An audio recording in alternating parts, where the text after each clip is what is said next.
Hello, everybody, once again. Welcome to another episode of On VJ's playlist, and I'm joined by a glorious debut. Yes, please allow me in welcoming Preetpal Singh, who is now being known as Sudan and who has just released his debut album, Sudan, with a question mark. So, first things first, Sudan, welcome to the show. I'm really glad that you chose to speak to me.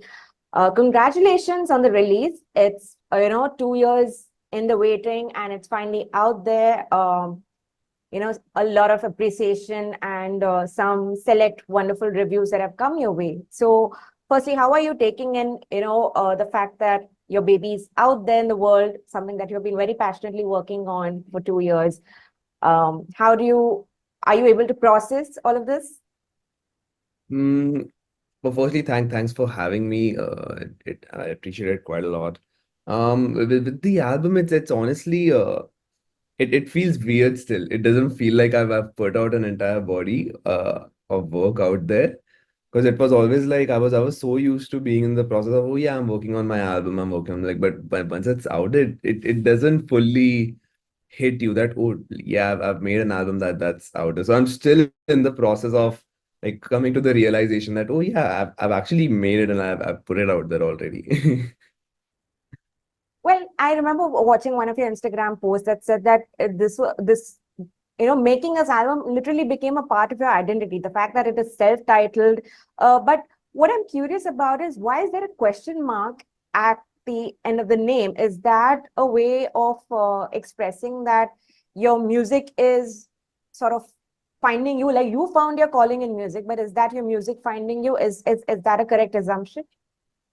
I don't think so. So my idea of keeping the name as like a Sudan question, like it all, I almost want to insinuate who is Sudan or what is Sudan, because I was always working on a lot of other things before this solo project. So some people knew me off as maybe a session musician or a producer for some other artist, but I never fully put my sound out there. Like I hadn't established my sound whatsoever. So it was almost like a question, like who is Sudan, what is Sudan, and the album is supposed to serve as an answer to that question. Let's talk about the artwork actually, which actually is pretty fascinating. One that is shot by Keenan, and it sees you with your instruments in a very very secluded location. So take us through that. Like, why was that decided that that would be your artwork on the album? So the album, I feel like the soundscape that I was trying to go for was, it's a genre that I'm trying to, you know, like I'm trying to make this genre a big thing called organic electronic. That is what we're trying to push it out there. And I feel like the artwork sort of tells you the same. It's almost like I'm in the middle of a jungle. It's a lot of organic things, but I have these massive synthesizers. I have my electric guitars. I have my laptop in the middle of a jungle. So I just wanted to portray my idea of the soundscape of the album into the artwork as well. I wanted it to look like, oh yeah, this is organic electronic. But Siddhan, I mean, when you're making your album, and especially one that takes 2 years, there's a like we are only looking at the final product. We really don't know what has happened in 2 years. We really don't know what has been your journey so far that it has culminated to the release of your album. But if you could just give us a brief idea about, the mental space that you were in, on days when you wanted to like finish a song, or on days when you actually wanted to write, but the beats weren't coming, the verses weren't falling through. How does one operate? How does one function, when you're just trying to hold everything together? I actually like to believe that I am a very patient person when it comes to all of these things. And it also helps that while I was working on the album, I was simultaneously working on a lot of other projects that kept me going. So it was a matter of, if I'm not able to give a lot of ideas to the album at the moment. Regardless, I was still being creative in some other way. I might have some live stuff that might be happening, or I might be producing some other record for someone else. So it was never a point where I was like, oh, I am not doing anything creative at all. Like I wouldn't go without opening my laptop for production more than 2 days, I think. Like that never happened in the entirety of 2 years. So I was like, and because I was also working on all of those other projects, even if some of them could be just like I was just working on some of them for the sake of doing them. It felt like I was never rusty because of that. It was never like, oh, I've not, like worked on my craft for a longer period of time. So it was always like I'm always on the go. I'm always doing stuff. So I think that definitely kept me going through like the entirety of 2 years. But yeah, honestly, I have no idea how like the entire process was over the period of 2 years. Like I have no idea how I spent 2 years working on one project. I feel like it was just a matter of, okay, oh yeah, this is just a project that's gonna take a while. I can either crib about, oh, why is it taking so long, or I can just be like, oh yeah, it's just gonna take a lot of time. I'll just do it. I feel like it was more a matter of that. But like especially when you are sometimes working on say if you're when you are being the session musician for another artist, I'm sure at there must have been instances where you must have felt that um, like, oh, I need to put my music out also. I need to do like something of, I mean, like something like a single or something of my, which I can call my own, that should be out there. And why do I ask you this, Sudan, is, because we are living in a day and age where trends are dictating everything, where everyone is, facing the sort of a Pied Piper syndrome. Everyone is jumping onto bandwagons, and everyone's just trying to chase uh, statistics or trends or, a cloud. And somewhere the artistry takes a beating. Where do Yeah. you weigh in on that? Like for you, what holds more importance to you? I feel like that is a completely valid feeling. I feel like whenever I was maybe out for a gig and I see a very killer show, and it usually fueled me quite a bit, but I usually took it very positively. More than anything, it just fueled me into going back home and working on my craft more often than not. And but the one thing that I never deviated from my process and my vision. I was always very sure of finishing my album first, like from top to bottom, before releasing the first single even. I was not gonna finish one song, put it out, another song, put it out, and then work on the album. I was very sure that I'm gonna finish the entire body of work. So I was not in a hurry, like at all.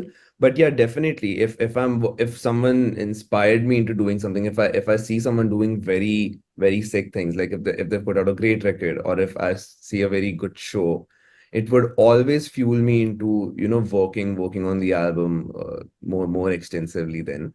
But yeah, I definitely took it very positively. But yeah, there were a lot of times where I feel like, oh yes, I really want to put out my music now, and I definitely had that feeling. But I just used that that fire into just keeping like working on the album. I feel like, but those things definitely help me. Absolutely. Um, so then take us to the time when you discovered that music is what interests you, and this is this is what you want to pursue in life. Give us a background about your beginnings, family, influences. If you could just summarize that for us in a nutshell, how would you say that? So my beginning into music was very I never thought that I would do music when I was young, like very young. In fact, so when I was in the fifth grade or something, in like the summer vacation, I wanted to go for cricket coaching, all right. And I told my mom, I want to play in a cricket club and everything. I want to do that. And my mom's like, no, like every other parent, they're like, no, you're gonna play in this heat. You'll be dehydrated all the time. You're not going. So you're like, I'll get you a guitar. You start learning the guitar. I'm like, I don't want to learn the guitar and everything. She's like, no, I'm gonna get. And like the next week, so my birthday was coming up like in a week or so. She just got home with a guitar.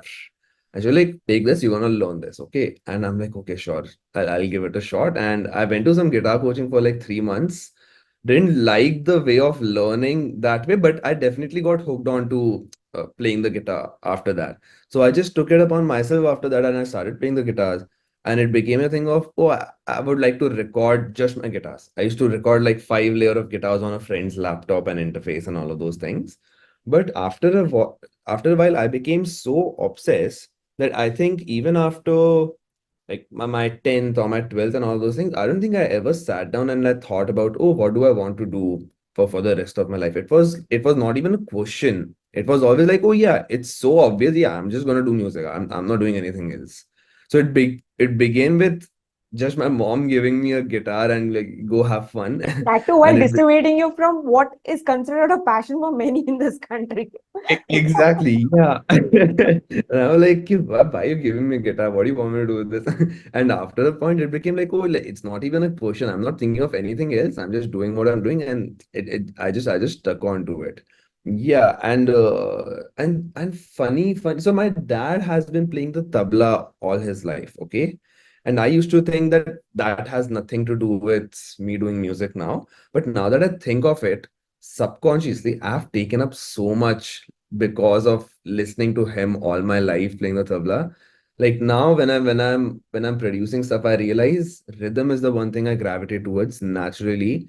I don't have to think of rhythm. Like if I have to come up with a new rhythm, more often than not, it comes to me naturally. And I used to think like, why is that case? And I realized later that, oh, I've definitely heard so much rhythm all my life that I've picked up a lot of those things subconsciously. I feel like both my parents were very differently involved in me being a musician right now, and I had very less part in doing this. But now that you think of it in retrospect, is there, if it's not premature of me to ask, is there a possibility that somewhere you would want to have him collaborate on a future project with you? Absolutely, 100%. I would, in fact, I've tried to get him to do something. Some more often than not, he's not interested, but I see him these. Yeah, now that he's listening to a lot of the things that I'm also doing, he's also like, oh yeah, this is interesting. We can, Oh, but he's also very involved sometimes. Sometimes he'll come into the wow. room while I'm working on things, and he'll be like, ये mix में यहाँ थोड़ा कुछ तो लग रहा है, ये थोड़ा harsh लग रहा है, ये mix. I'm like, ठीक है, अब काम चल रहा है. But he comes in and he shows a lot of interest sometimes when I'm doing things. So I definitely think like I'll like for sure I'll be doing some things with him as well. But where in an album where you are composing, producing, mixing, mastering, all of it, how did it not like how did you not feel the need that maybe you needed another person's involvement in the project, or like why was it like you was it a matter of choice that you chose to do everything on the album by yourself?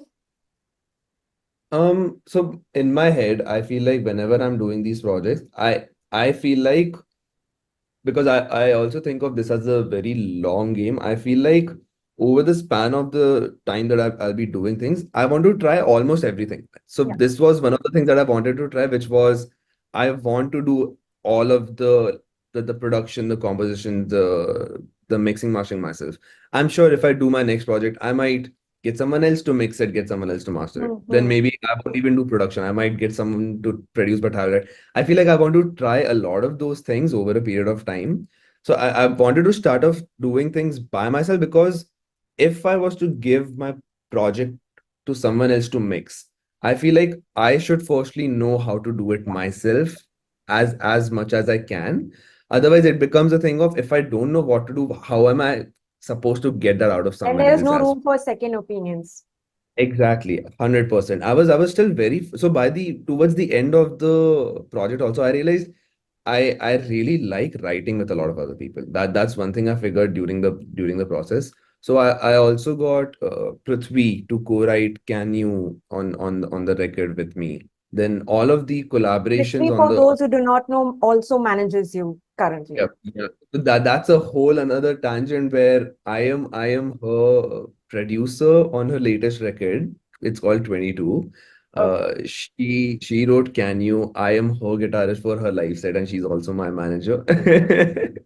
So it's a lot of things there. Yeah, so she co-wrote Can You with me on the record. Then all of the collaborations were like either co-produced or co-written with each other. I figured I like that process quite a lot. And, sitting with the artists and working with them together on my records. It was quite fun. And even I'm lucky enough to have people like Vave, for example, who's an incredible producer and mixing engineer himself.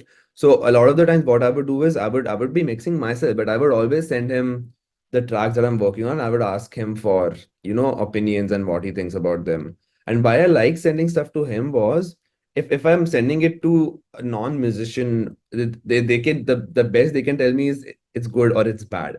Like I wouldn't know anything else. But if I'm sending it to Huawei, he would tell me, "Oh yeah, on the kick drum, you can reduce the 1K on the EQ." I'm like, that's what I want. That's what I want if I'm sending something to someone. They can actually give me proper solutions. So I feel like even though I was doing a lot of the things on my own the entire time, I had really talented people around me who I was always sending these things to who were giving me a lot of good, valuable feedback. Speaking of talented people, and since you spoke about collaborations, your album has these amazing collaborations with Siddharth Bendi, with Lavi, with Lenny Gole, and with Vave, whom you just spoke about. So take us through each collaboration. Of course, there's Dreaming, Trouble, Aftermath, and Untitled, the respective tracks with the aforementioned artists. But uh, how productive was this? What was the experience of every collaboration? If you could just take us through them. Absolutely. So I feel like Siddharth Bendi started. Siddharth Bendi, he was the first ever production gig that I took upon myself. I was always working on my own stuff. I was not doing stuff for other people. So his tracks called It's Over and June. Yeah. Those two were the first tracks that I ever took up as a project of like someone else's music. And I feel I've thought that it would be a very nice full circle moment to have him on the album as well. And I've actually worked on every other project that he's put out after that as well. So I'm like a constant collaboration in all of his records at this point. With Bendy, it was almost like a no-brainer. I was like, if I'm doing an album, I would 100% want him involved in this record. And And I I have was to always mention, sorry to cut you, I have to mention the first time I've actually heard about you, or someone has even mentioned about you, was Siddharth. Actually, I think it was on a in my interview, only in my past interview with him. So he was one who was vouching and rooting for you, and he said that Sudan is the person everyone should be listening to in the future. Yeah, And continue. he's been like that since the start. He's always I feel like he's the first person to sort of introduce me to a lot of people who are doing a lot of cool things in and around. Which brings me to the second person, Lani Gulai, who Bendy introduced me to. But Bendy has this thing where he tweets a lot of random things, okay? And he tweeted something like just found the most incredible songwriter of this country. And I'm like, what are you talking about? Tell me now. You have to tell me about this. What are you doing? And he is like, oh yeah, I'll send you her profile. And he sent me Lani's profile. And I was like, damn, yeah, you're right. She's incredible. Like, how do people not know what's happening? She's out of this world. And I immediately spoke to her at that time. I told her how much I like her music and everything. And we instantly connected at that time. And that was right around the time where I was starting my album. I was thinking of who I want on as collaborations. And I was like, I would love to work with someone like her. And in fact, that was one of the very first tracks that we started. I think we took some 18 months to finish that song because either she was busy doing something, I was busy doing something, and she's based out of Bangalore. So it's not like we are even in the same city. I'm in Bombay. So we were always doing our own things, and some small gap we would find in our schedules, we would work on the track. So yeah, thanks to Bendy, I got in touch with Lani as well, and I absolutely adore Lani's music, and she's actually working on her own EP as well that's about to come this year. That's going to be crazy. Um, Vave, I feel like I've never met Vave in real life, not once. I've never. So he's based out of Chennai, and I just got in touch with him through through a mutual friend or Instagram. I don't even remember. And I just found his music online. I was totally blown away by it. And I was like, what are these people doing? Why are they not releasing more But music? how I want to cool is listen. that? You collaborating with somebody whom you've never met. I mean, it only speaks about how selfless this community really is. Absolutely, 100%. And even though I've never met him, I trust him with a lot of like my musicality these days, where I will send him anything. If he tells me, I will 100% believe him without even thinking. I know, yeah, he's always going to be right. I might be wrong. So a lot of times what happens is I used to take a lot of production lessons and everything, okay? And so a lot of people used to ask me, oh, like if I want to do this, how do I do this in Ableton and everything? Vave is that guy for me. If I want to know something that I don't know, I will ask Vabe, ki, oh, I don't know how to do this. How do you usually do that? He's that talented. And so yeah, I just found him online out of nowhere. And I still to this date, whenever I introduce him, I say he's probably my favorite electronic producer out of the entire country. I don't think I like anyone more than him when it comes to electronic music. So I was like, I definitely want to go more electronic with the album in a certain way. And even I try to challenge him a little. So usually when you listen to a lot of these things, electronic tracks are quite straight. They work in like a Yeah. 4/4 technique, and this is like a 5/4 group that he hadn't worked with. So I deliberately tried to challenge him a little bit because I knew otherwise it's going to be easy for him. So I think that was a very fun experience with him. And the Lovey collaboration was out of nowhere. So she calls it the wildcard entry, okay? Because initially I was gonna have 12 songs on Right, the album. right. I think she was in town for Lollapalooza or something, and she was crashing at my place at that time. And we had already done, so we had played NH7 with her do a project before that. We had another thing. So we were always doing things on the side, something or the other, but we hadn't made proper music together. Yeah. And she was in town for a lot when she was crashing. And we were like, you know what we're gonna do? One night we're just gonna spend time making music, not thinking of anything. We are not thinking of this as a release. We're not doing anything, which is very ironic now. Because we were like, we're just gonna make it for the sake of making it. And we worked on it and we liked it quite a lot. And we just left it at there. Like we just made like a stupid reel out of it and we put it up. That was all. But after that, we were like, oh, we should probably make it into a full song. And I was like, I have an album, like I can just finish it and put it on the Speak even about though I accidents. yeah, absolutely. And I was thinking, I do believe it's not in full cohesion with the entire album, but to me, I feel like that is my point of getting a collaborator on board. I feel like when I'm getting a collaborator on board, I want to bring a lot of their characteristics, a lot of their personality onto the track as well. Otherwise, why am I getting a collaborator in the first place if I just want it to be my sound? So I was like, I don't care about the cohesion that much when I'm getting on collaborators onto the project. So I was like, yeah, sure. I was like, definitely, let's just finish this and I'll put it onto the album. So that was very ironic that it started with us thinking, oh, it's just for fun. We are not doing anything else about this. And it ended up being a single out of the album. Yeah. Well, two questions before I let you go. Uh, because you spoke about Huawei being one of your favorite producers, let's also look at, who are the talents that you're rooting for and you dig, in the interim when you're not making music. You just love listening to them. Out of India, is it? Yeah, based in India, Indian independent arts. Actually, a lot of them. I really like Sunflower Tape Machine. I think Mm, I up to a lot of cool things all the time. He's actually working on his album right now that I've heard some of it right now, and it sounds gorgeous. It's really really good. Other independent artists that I would like to see do a lot. Even Anika. Anika is doing her debut album right now. I'm awesome. loving that a lot of these people are doing full-length albums right now. I've always been a fan of longer projects. I feel like I enjoy listening to them and making them. Yeah. So seeing that a lot of these people are doing albums, I might be biased then because Sunflower is doing an album, Anika is doing an album. My next answer was going to be Anushka Maske. She's working on an album too.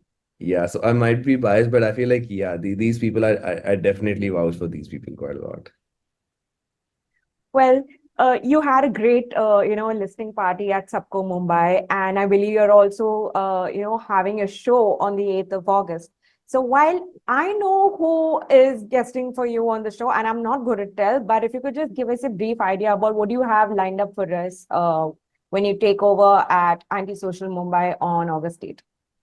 Yeah, so I've been honestly, so I wanted to do a show before the album as well, but I was advised wait for a while. They were like, Let's do the album, let's do a bigger show." And I'm like, "Nah, I really want to play." But in hindsight, great idea. I feel Yeah. like I'm so much more pumped for this show now, and I'm putting in so much effort into making this happen. Yeah, so it's happening on the 8th at Antisocial in Bombay.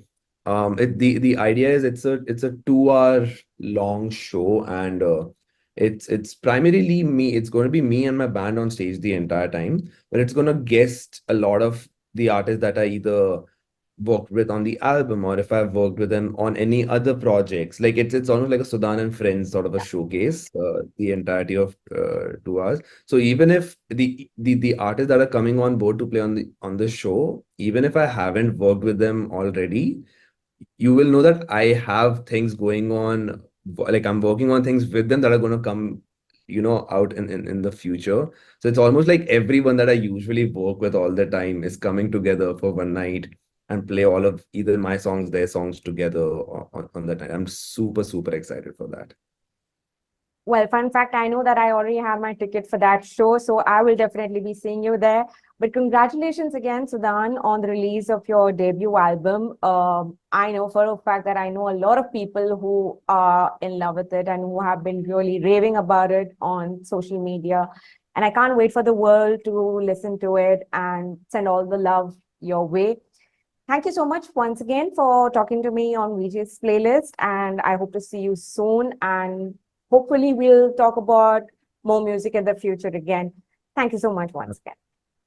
Thank you for having me. Thanks a lot.